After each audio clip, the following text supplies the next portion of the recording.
Australia, a harsh continent. To survive here takes versatility, cunning, and cooperation. Throughout a year in the life of a dingo pack, we witness their formidable hunting,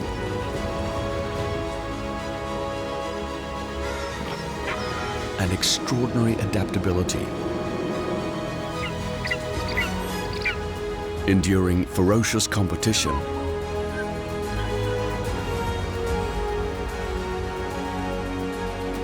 and the wrath of farmers.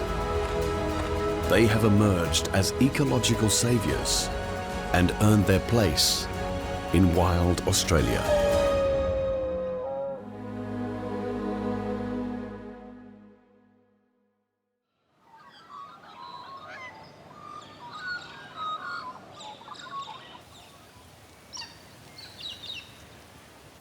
It's winter in Southeastern Australia, pupping season for dingoes.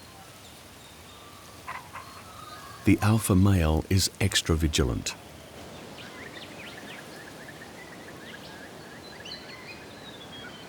Normally in the company of her pack, this heavily pregnant alpha female strikes out on her own for a very private moment.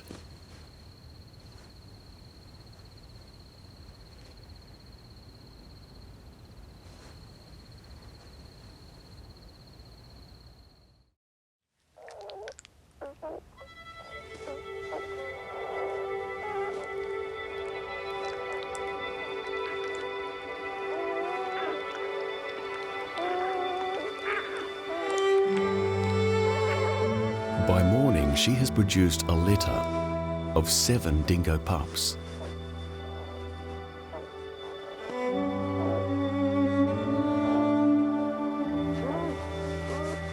By constantly licking her newborns, they share signature scents.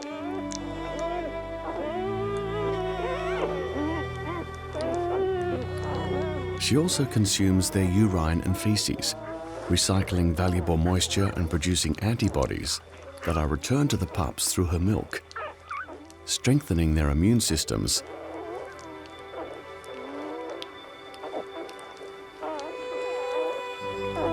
The pups are born blind, deaf, toothless, and unable to regulate their body temperature.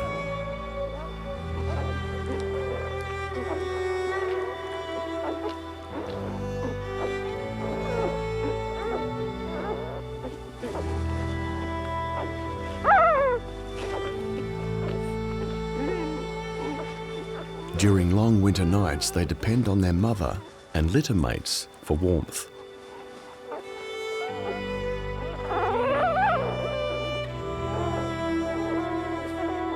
The runt of the litter has rolled away. Mum quickly returns him to the warm huddle of his siblings, saving him from deadly hypothermia. Suckling 7 hungry pups is exhausting. But winter births mean spring's abundance awaits. For when the pups are weaned, they will be hungrier still.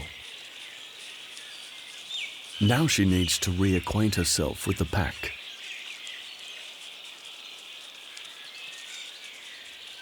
Within hours of their birth, the dingo mother has dispensed almost 2 cups of fat-rich milk to her pups.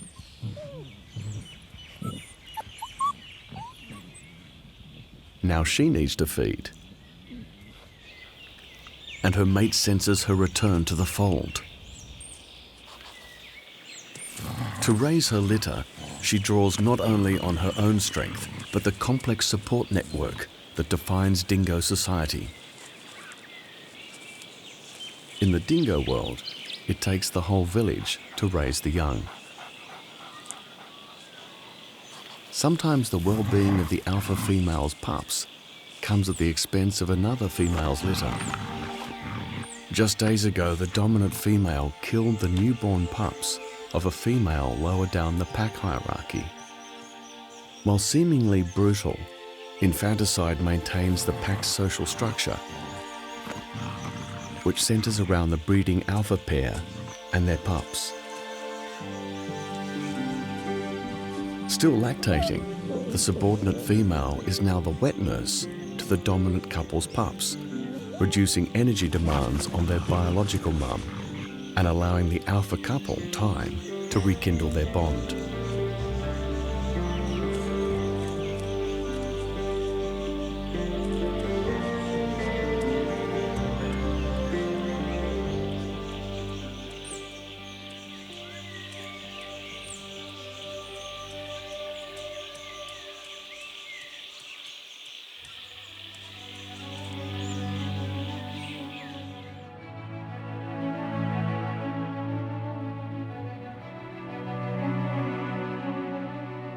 While theories abound about how dingoes' ancestors arrived in Australia,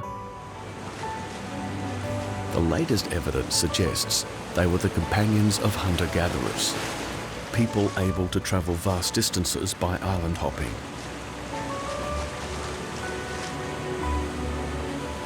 Seafarers proficient in using prevailing winds and ocean currents.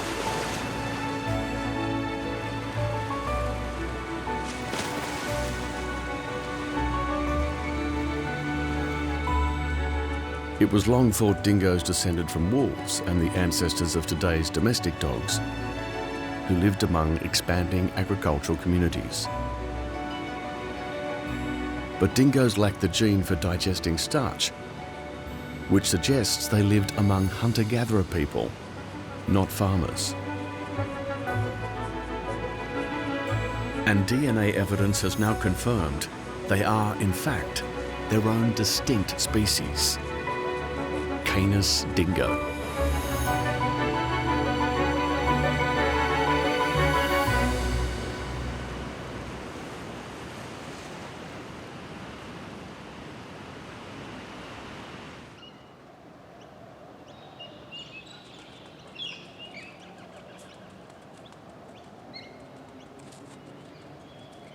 Once dingoes arrived on Australia's northern shores, they spread widely throughout the continent.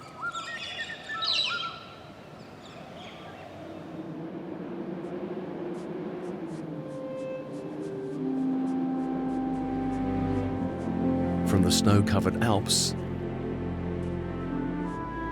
and into the arid heart of Australia.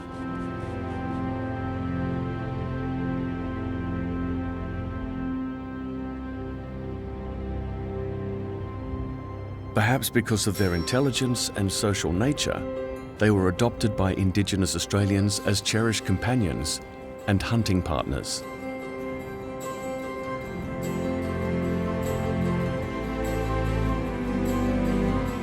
The dingo's expansion across Australia's mainland coincided with the extinction of two marsupial carnivores. Until 1936, when the last individual died in a zoo, the thylacine or marsupial wolf persisted on Australia's southern island, Tasmania.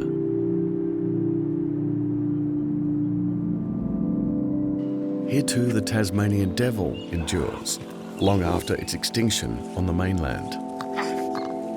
Until recently, the dingo took the rap for both species' mainland extinctions.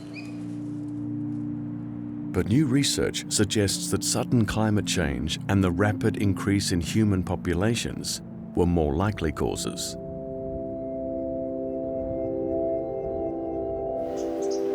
The dingo may be innocent or only partially responsible for the marsupial's decline.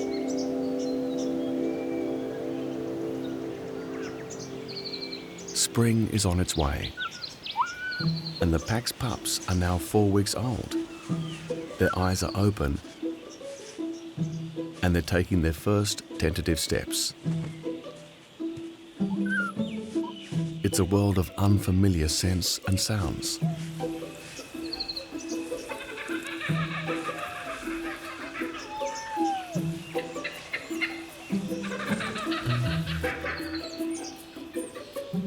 For some, it's an expansive latrine, and others a playground to be explored. The runt of the litter is ready to take on his new world,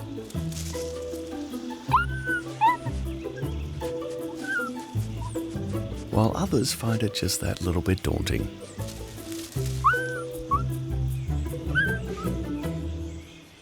Bigger, more active pups means the pack must hunt more.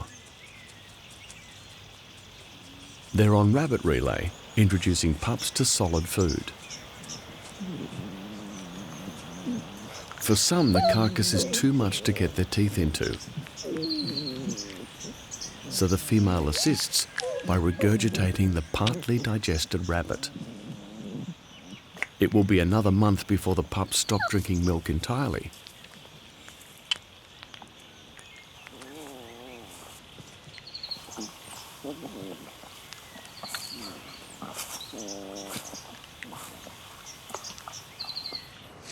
In the meantime, the pack is run off its feet.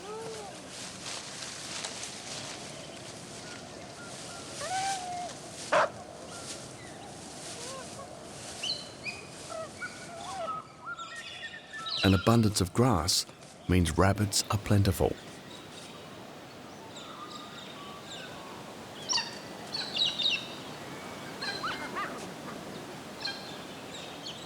The pups are cultivating their own hunting instincts. Instincts not attuned to the presence of danger. With its long-range binocular vision, a wedge-tailed eagle has spotted the rowdy litter.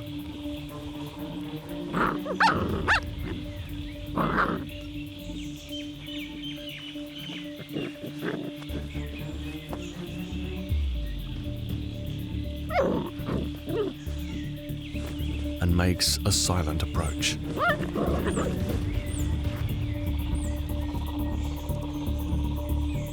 But the eagle is spotted by the subordinate female. Her warning signal sends the pups scampering to the safety of their den just in time. Perhaps enough excitement for one day.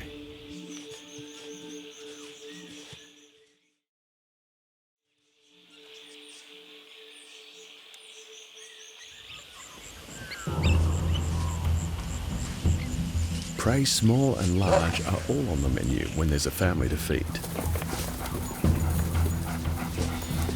When British colonists arrived in Australia almost 250 years ago, they brought 44 sheep. By 1980, the national flock was 180 million. Farmers held dingoes responsible for killing their livestock.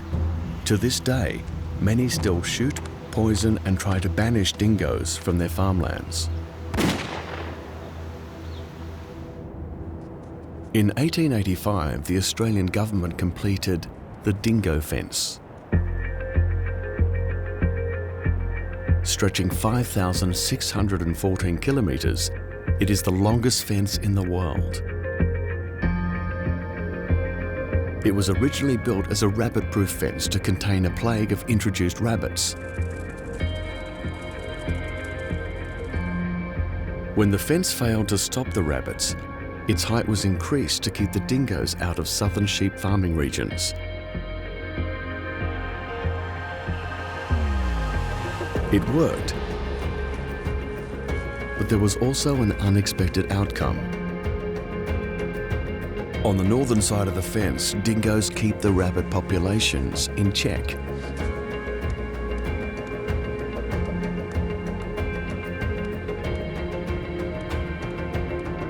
Where dingoes are excluded, rabbit numbers swell, competing with livestock for grazing and causing erosion with their network of burrows. While the sheep populations suffer, the letter-wing kite thrives. The steady diet of rabbits has enabled this bird of prey to expand its range deep into the arid interior following the rabbit plagues. Australia has the worst mammal extinction rate in the world. 30 native mammals have become extinct since Europeans arrived, mostly due to the impact of species they introduced. Perhaps the worst offender is the feral cat. Their numbers run in the millions, and each cat can kill 10 prey animals per night.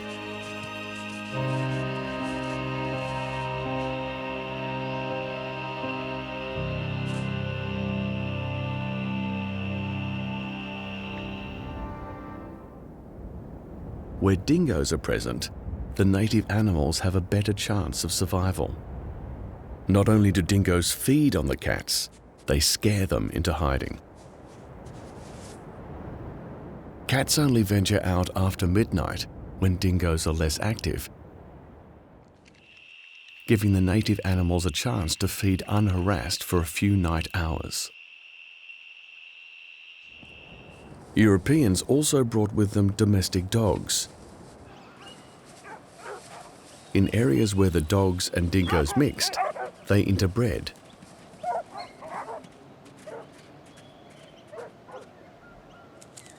Today, purebred dingoes are increasingly rare. And though they are physically similar, dingo-dog hybrids behave differently to purebred dingoes.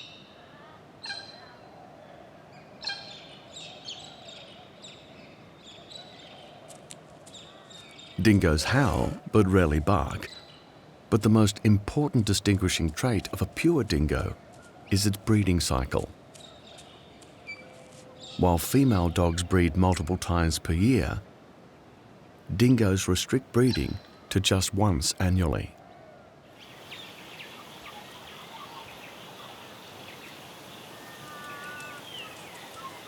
With his pups thriving back at the den, the alpha male is on border patrol. A daily trek that takes him some 12 kilometres around the perimeter of his territory.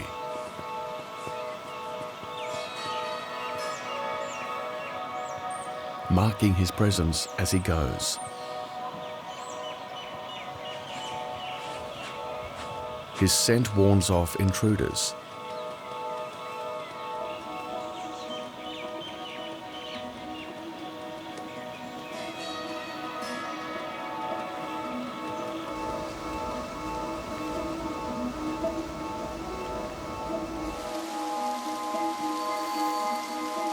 The pack's territory is bordered by a stream to the north, swamps and beaches to the east,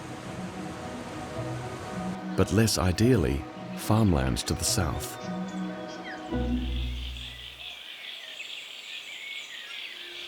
The alpha male circuit brings him tantalizingly close not only to livestock, but farm dogs. A young border collie is curious to meet a fellow canine. Interbreeding with domestic dogs is the greatest threat to dingo's genetic purity and continued existence. Male dingoes aren't usually ready to breed outside their autumn mating season, but even being in the proximity of female farm dogs on heat may increase their testosterone levels, leading to interspecies matings.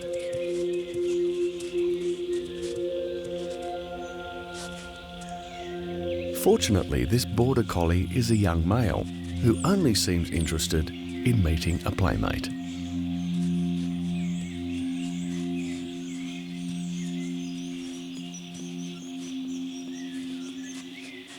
But not all dogs are so submissive.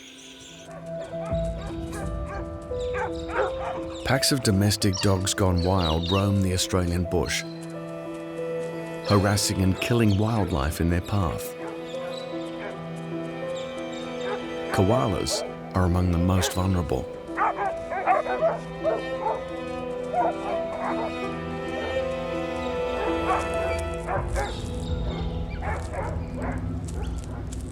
Dingoes often get blamed for the carnage.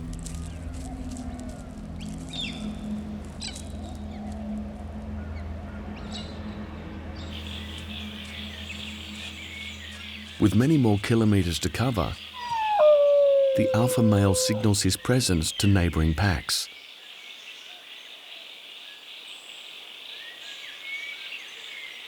Each howl is distinctive to the individual dingo, signalling its gender and status.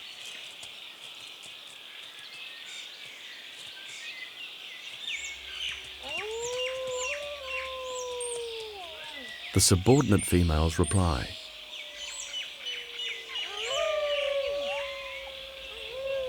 They're off hunting with the rest of the pack and have stashed the pups in the base of a tree by the river. But the howls have lured some of the more curious pups out of hiding.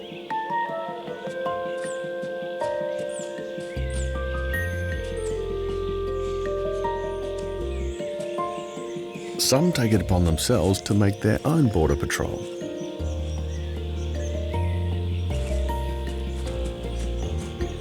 Before long, they are scattered. Some gone to upper reaches of the stream, and others venturing into the forest.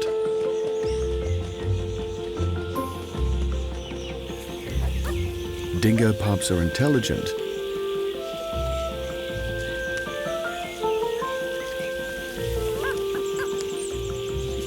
but they would not survive long without the care of their pack. The subordinate female returns to an empty den. She calls out for the pups.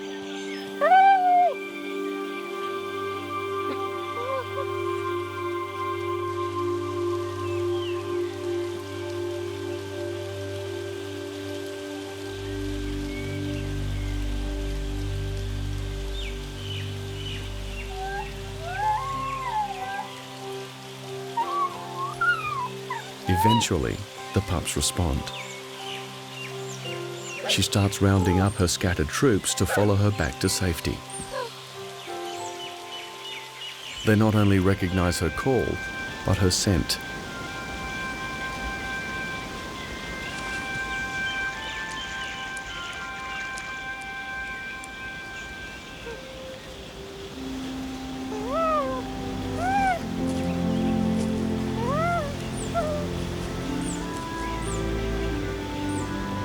Shepherding the majority of the stragglers, she leads them back to the den.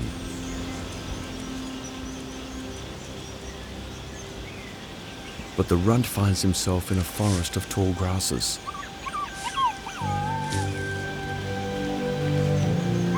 The wind has masked the female's calls and her scent.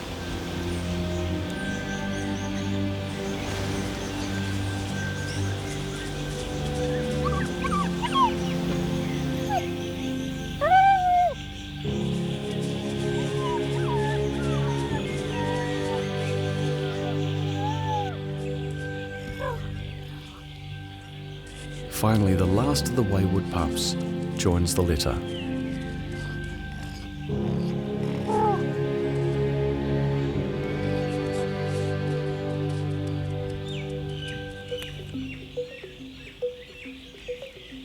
As the days lengthen, the pups are now 16 weeks old and asserting their personalities.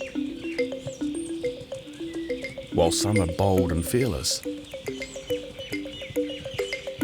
others are easily distracted.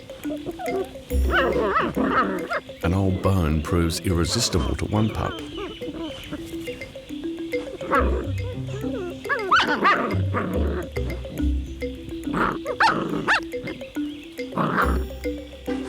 But the rest of the litter insists on sharing.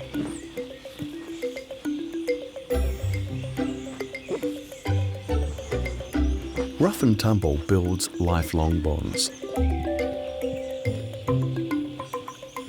And subtle body and facial gestures start to establish a pecking order.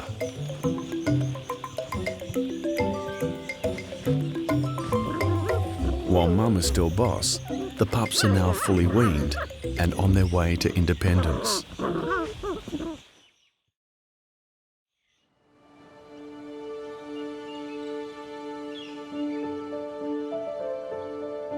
Summer arrives in the dingo's forest home. It's breeding season for koalas.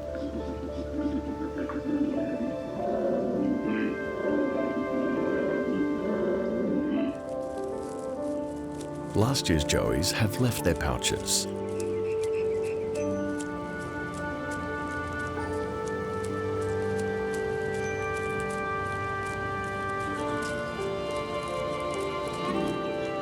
The wombats also have young.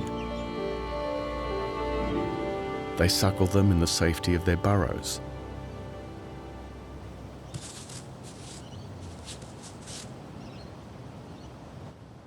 Wombats have a specialised defence against dingo attack. They ram their reinforced rumps up against the burrow entrance when dingoes threaten. There is easier prey to be found. Kangaroos are plentiful, feeding on fresh pastures. With the pups gaining their independence, the pack gathers for a hunt.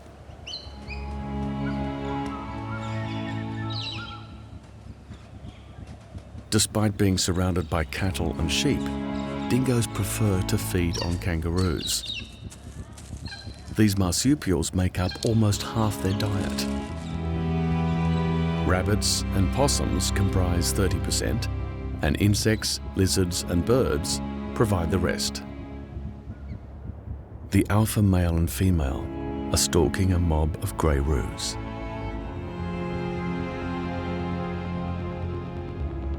They're careful to stay downwind, but the roos are wary.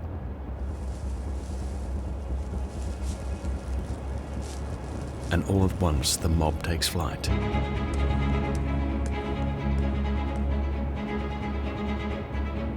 But the lead hunter has a plan. He's changing the roo's direction, forcing it into the path of other dingoes.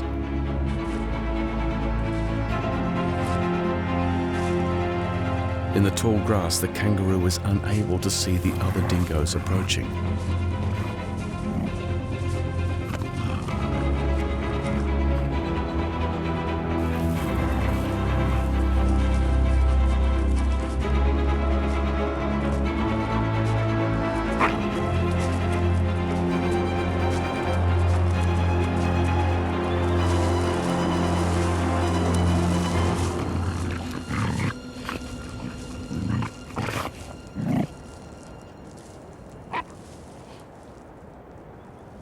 The rest of the pack arrives to feast on the spoils.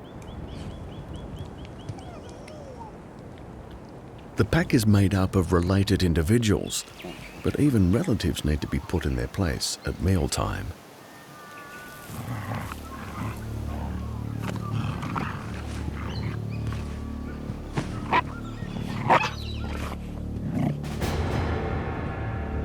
Dingoes have a language made up of postures and facial expressions.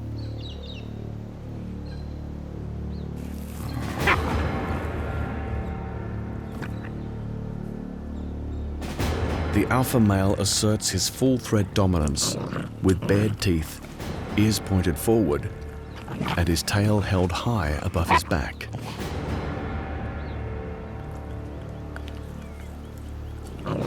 The subordinate dingo wisely waits his turn to eat.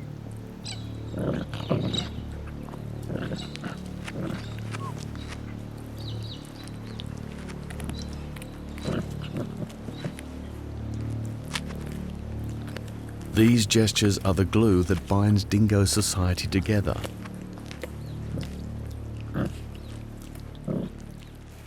It's a social order that needs to be learnt.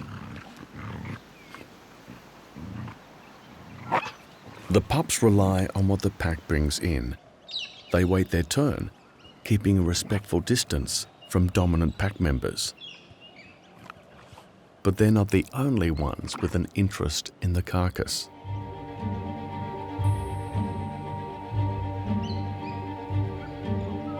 Finally, the adults have finished and the pups can move in. But so does the wedge-tailed eagle. The pup is forced to retreat until the eagle eats its fill.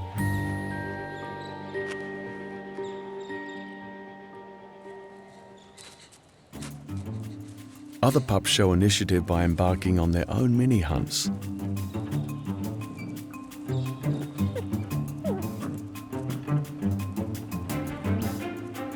One goes it alone in pursuit of a native mouse. They will try their luck at almost any prey. Versatility and the ability to switch prey depending on what's available is key to the dingo's survival.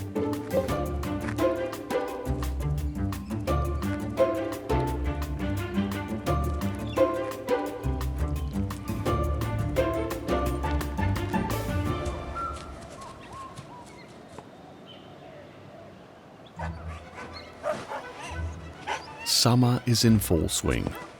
The pups are now 6 months old. It's time for them to graduate to pack hunting. Today, parents are teaching Rabbit Hunting 101.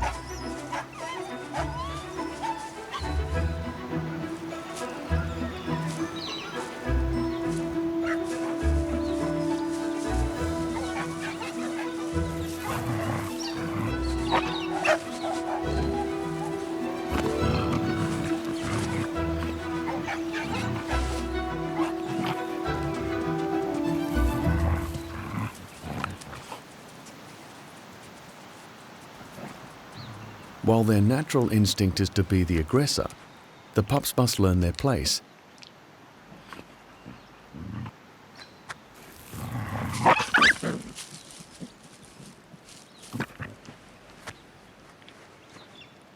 Until they catch their own prey, they need to wait their turn.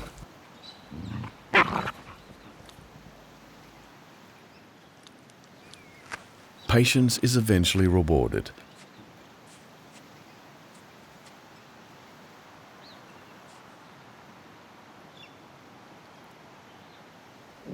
The pup wastes no time devouring the carcass, so as not to have his prize snatched by the eagle once again.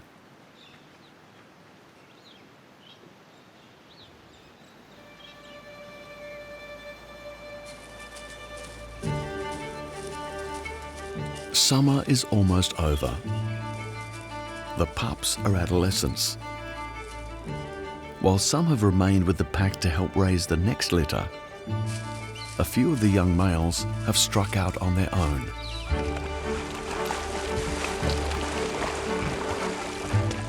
The river, which only months ago they explored so tentatively, is now their playground.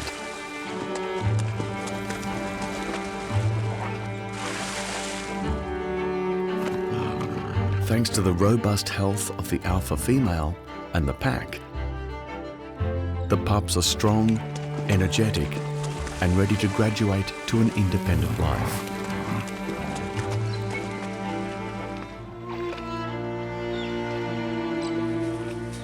The river leads them from the eucalypt woodlands down to the wetlands and onto the beach.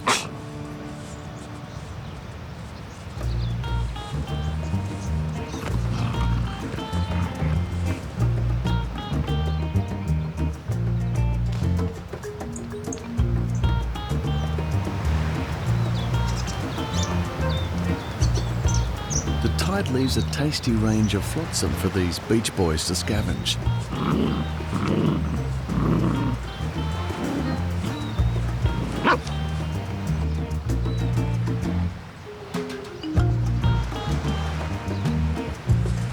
And pungent carcasses to roll in.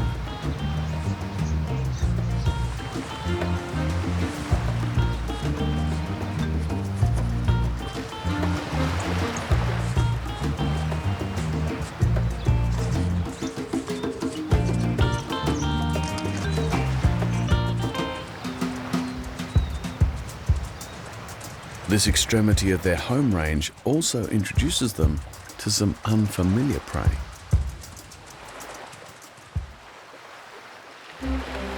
Black swans are feeding and courting, but yet to build nests and breed.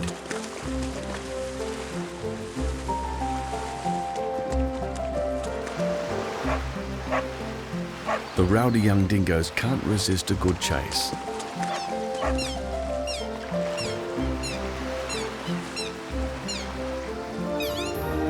They're easily avoided.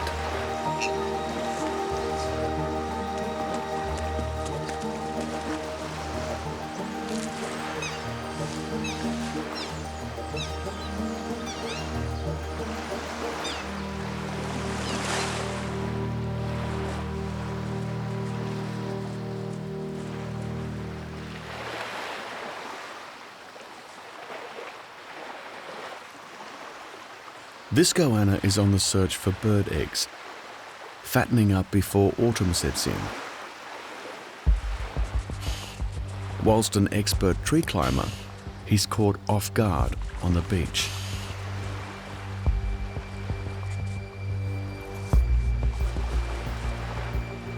The young dingoes are keen, but wary.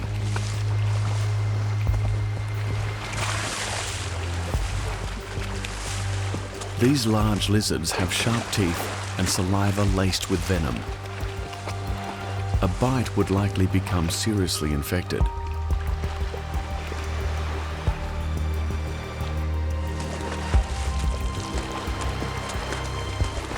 Just when the dingoes seem to have the goanna cornered,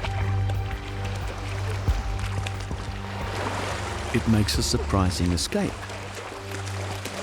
It's an expert swimmer, and the beach boys are left pondering their next move.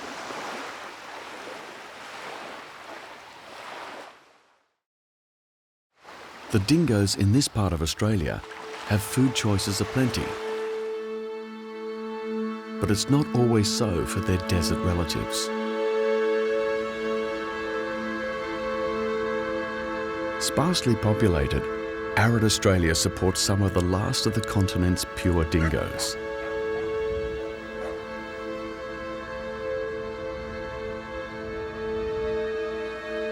Here, dingo packs rarely encounter domestic dogs.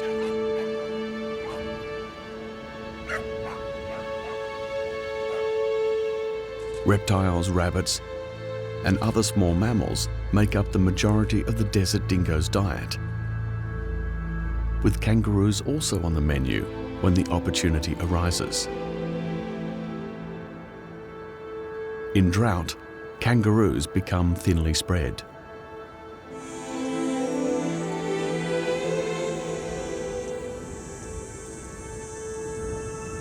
Extreme temperatures and prolonged drought can see 60% of the roo population die off in a season.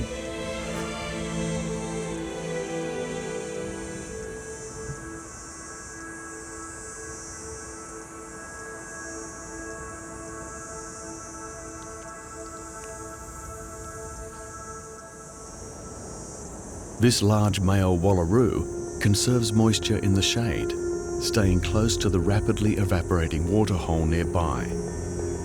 A waterhole that has become a lifeline for locals.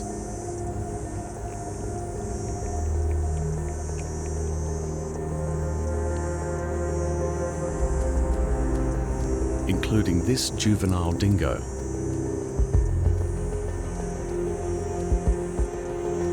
The formidable marsupial would be fair game for a pack of dingoes, but a solo attack is risky. Its powerful hind legs and sharp claws prove too intimidating for the hungry dingo.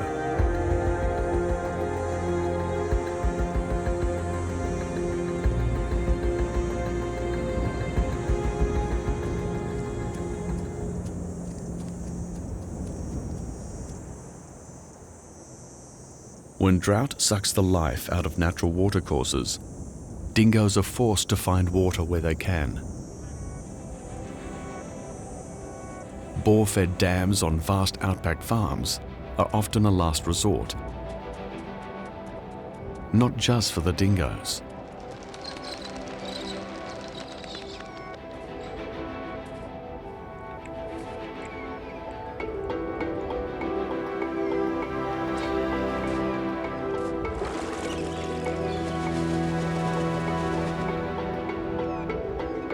The desert dwellers are nervous and wary.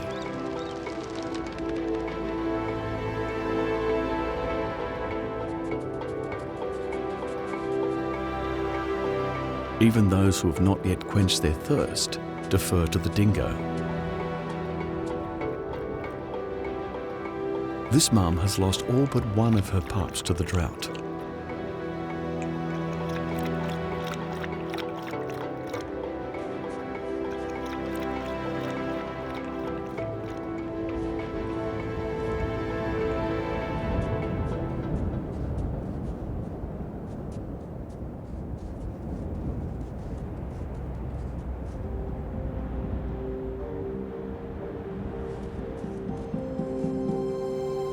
The pack gathers around a large carcass.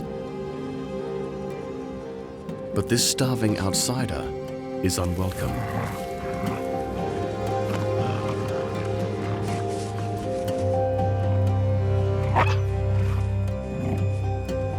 Starvation has caused this dingo to become ravaged with mange.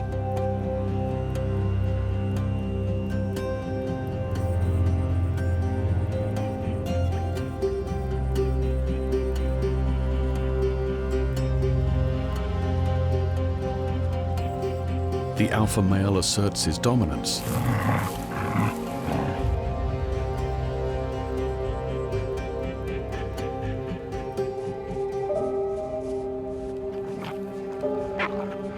But eventually, everyone eats.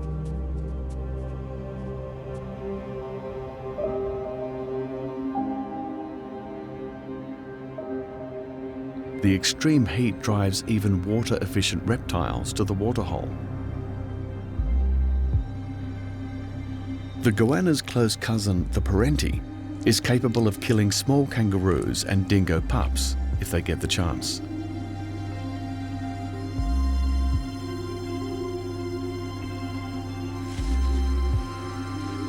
Hunger drives this feisty teenager to consider the parenti as his next meal.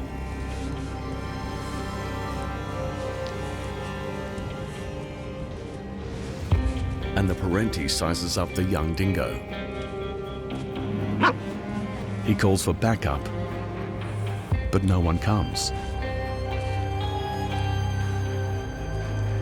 Luckily for the young dingo, the parenti also withdraws.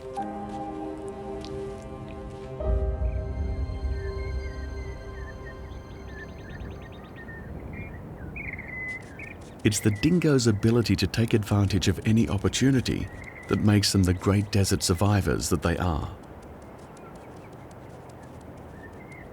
But drought takes its toll on all desert inhabitants in Australia's arid interior.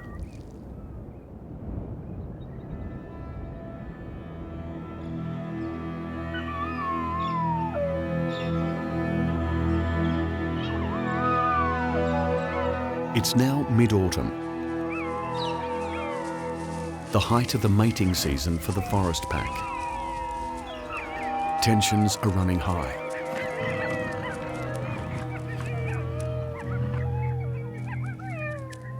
The alpha male and female are still top dogs, but the subordinate female that nursed last year's pups is asserting herself.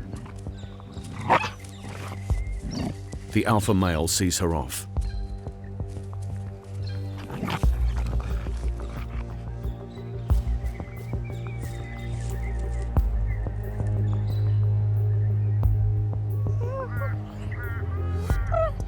But other subordinate females try to attract his attention. At first, he rejects the young female, but she is persistent.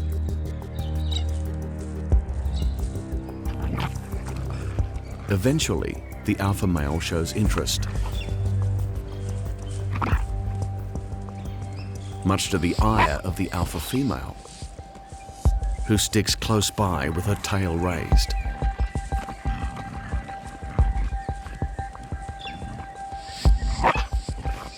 She's had enough and unleashes her fury on the upstart.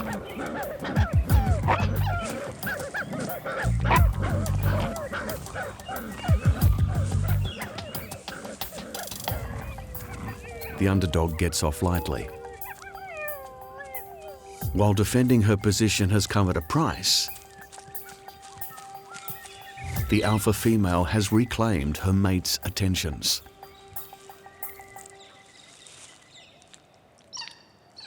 And she is already pregnant. She has proven herself to be a good mother and provider. And some of her sons from last season are returning.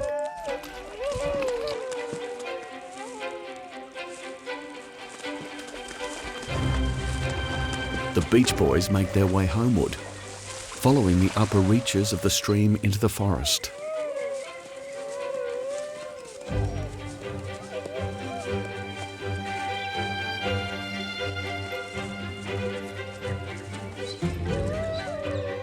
They have experienced much in their time away, but they are still young at heart. An echidna bearing a back of sharp-tipped spines boldly crosses their path.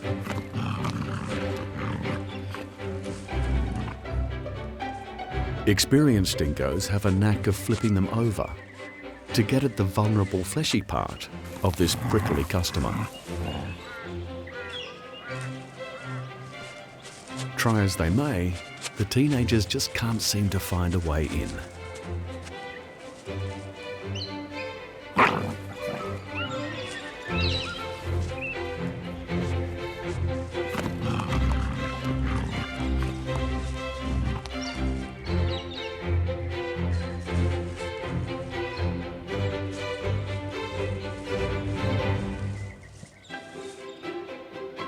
A butterfly becomes a sudden distraction.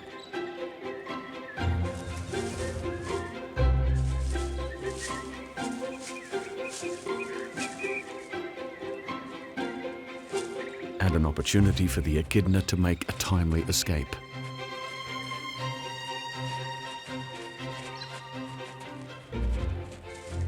Eventually, the entire pack is reunited.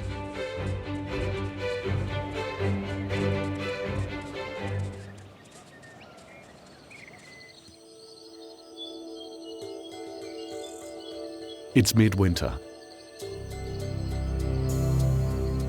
The alpha female is now heavily pregnant and in search of a birthing den,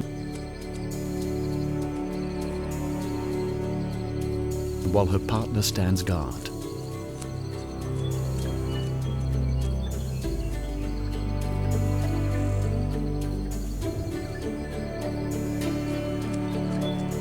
Even if she wanted to return to last year's hollow, it's already occupied by an echidna taking a winter nap.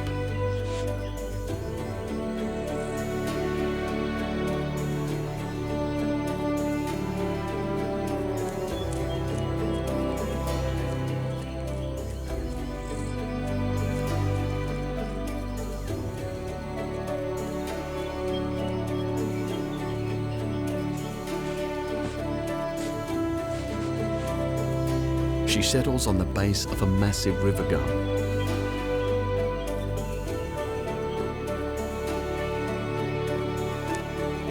This season she has given birth to only 4 pups, perhaps a sign of her advancing years.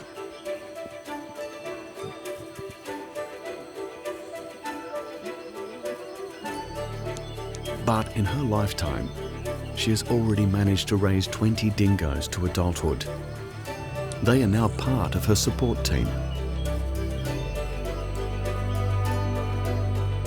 The pack has maintained its numbers, keeping roos and rabbit populations in check, contributing to the productivity of their forest home.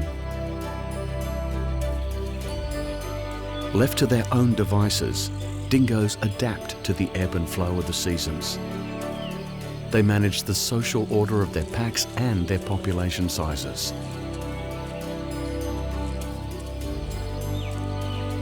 Once maligned and misunderstood, we can now look at this species with a fresh perspective. A species that plays an important role in maintaining the health of ecosystems across the Australian continent.